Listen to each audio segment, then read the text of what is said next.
Margaret Koolman of Soul Astrology. So this new moon is in Virgo, with Mercury just a little ahead of it and at the end of Virgo. It's less than 24 hours after the new moon that Mercury moves into Libra. So for the following couple of weeks we'll have a very nice influence in our communications, a sense that we can smooth things out, we can be pleasant. It's looking for harmonious solutions between us. But most beautifully, in this chart, Mercury trines the South Node and sextiles the North Node. So this communication, the flavour of it for the month, is service, and that service is towards the whole of humanity. It's as though we really are feeling ourselves as part of the human race. We are connected, we are linked. It's becoming more and more an experience rather than just a thought. An aspect that strikes me really strongly is that Saturn is approaching a trine to Neptune. Saturn goes into Scorpio along with Mercury on the 5th, 6th of October, so almost a week after the full moon. But we are feeling it already. I think we have been feeling it for a while. It's not the first time it's happened, because Saturn got very close to this trine to Neptune in January, February and March of this year, but didn't quite make the contact. This time Neptune is in Pisces, already dissolving the boundaries, dissolving structures, and Saturn represents structures. So the movement of Saturn towards that dissolving, I think it's affecting our relationship with time, amongst many other things. Most people have had that sense of sometimes time seeming to go very fast and others very slowly, and you can watch the clock, it seems to move at a different speed, although actually we know that it's sort of metronome steady. I think we have in the past generally measured ourselves and our movement by the clock rather than by our actual experience, how we feel. And more our awareness and identification is shifting across into our feelings, our actual experience of time, rather than the projected inexorability of it, so that time feels very loose at the moment, and it's amazingly easy to forget what you agreed to do. It's as though the plans that we're making don't have the solidity of reality about them. They're just like wisps of thought, like happy imaginings, whereas plans used to be nice and solid and structured. We used to use the phrase cast in stone about things that were agreed on. Now it seems that we agree in the moment where we are to what feels a good idea. We may not have that same feeling tomorrow. So you might find that you're being let down by people who have more of this than you, or you yourself might feel more of it than the people around you and be letting them down.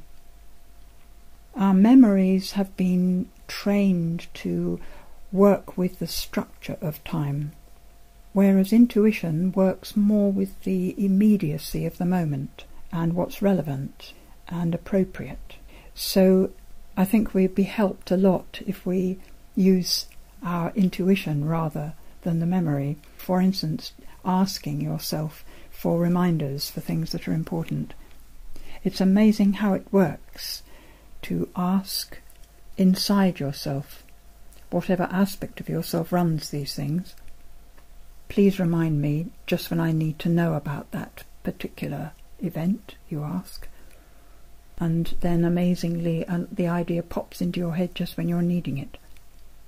It will have sounded whimsical and fey in the past, but now it may actually be the more workable method. Saturn is the truth, and as it goes into Scorpio, we're liable to find ourselves having to deal with it, rather than choosing to deal with it. That Mercury goes in at the same time means that we will be conscious of this shift, or we have the opportunity to be conscious of it. And Mercury at that time will also trine Neptune, so the 5th and 6th of October, and even the following few days, could support us becoming much closer to our inner guidance. Venus in this chart trines Uranus, both in fire signs, so in all relationships we're liable to find ourselves wanting to break free of whatever traps us. And this is what becomes much more powerful at the full moon. The full moon chart is a very powerful one, coming on the 30th of September, because the moon will have moved round to meet Uranus at that time. The sun will be opposite Uranus in Libra, and both of them will be exactly at right angles to Pluto. So it's as though that independence of being ourselves that Uranus in Aries is encouraging becomes exactly what we want, what we are doing automatically.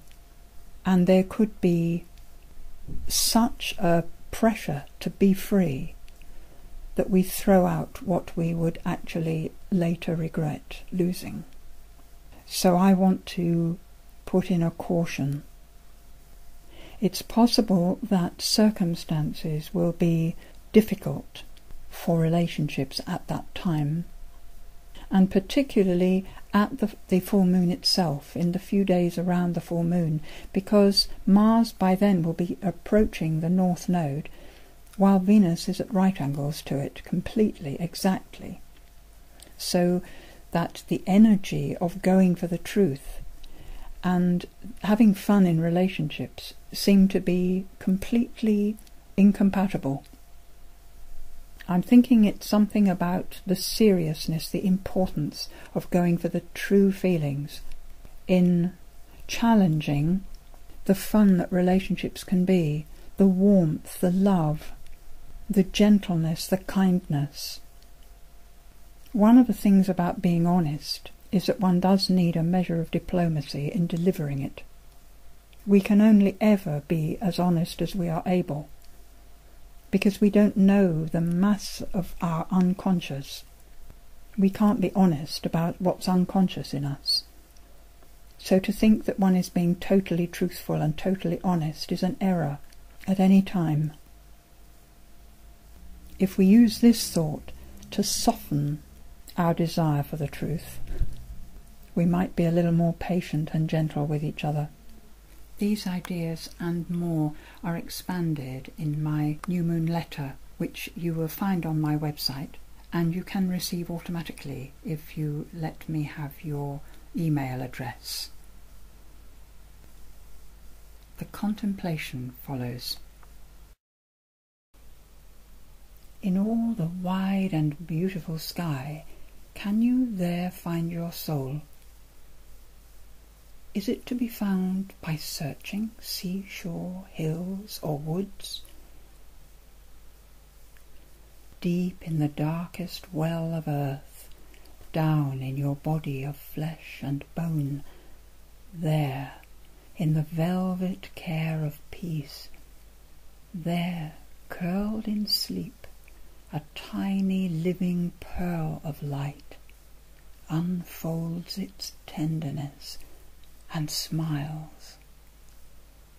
"Hello, sweet one," says the world. "Welcome to earth once again. You are known and loved." I am